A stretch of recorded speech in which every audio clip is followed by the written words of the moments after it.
শীতের দিন টিনের ঘর আছে কাদের, দেখি হাত তোলেন তো। টিনের ঘর, মাশাআল্লাহ, আপনারা সুখী মানুষ, হাত নামান। বিল্ডিং এর বাড়ির চেয়ে টিনের ঘরে কিন্তু সুখ বেশি, জানেন, অনেক সুখ। টিনের ঘরে চালের মধ্যে ছিদ্র থাকে না, কথা কয় না? শীতের দিন সকালে দেখবেন ওই ছিদ্র দিয়ে সূর্যের একটা চিকন সূর্যের রশ্মি ঢুকে, পুরো ঘর অন্ধকার, কিন্তু ওই জায়গাটা যে ছিদ্র, সূর্যের আলোটা একটু চিকন হয়ে পড়ে নিচে, দেখছেন? ওটার কাছে যাবেন, কাছে গেলে দেখবেন ছোট ছোট ছোট ছোট ধূলিকণা দেখা যায়। অন্য কোথাও এগুলো দেখা যায় না, কিন্তু ওইটার ওই চিকন ছিদ্রটা সামনে দাঁড়াইলে ধূলিগুলো উঠতেছে, দেখছেন? ওইটাকে আরবিতে বলে যাররা। ওইটা কি বলে?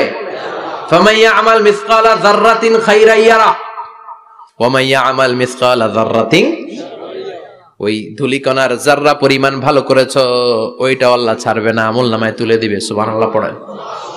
ওই ধূলিকণা পরিমাণ খারাপ করলেও আমলনামায় তুলে দিবে কে? ফাআম্মা মান সাকুলাত মাওয়াজিনুহু ফাহুয়া ফি ঈশাতির রাদিয়া, সেদিন মিজানের পাল্লায় যার নেকের পাল্লা ভারী হবে তার খালি সুখ। তার কি? ফাহুয়া ফি ঈশাতির রাদিয়া, সে আনন্দে খুশি করতে শুরু করবে, নাচানাচি শুরু করবে। তাকে ডান হাতে আমলনামা দেয়া হবে। কোন হাতে? আল্লাহ তুমি আমাদের ডান হাতে আমলনামা নসিব করো, আমাদের হিসাবটারে সহজ করো, মিজানের পাল্লায় আমাদের নেকের পাল্লাটা ভারী করে দিও।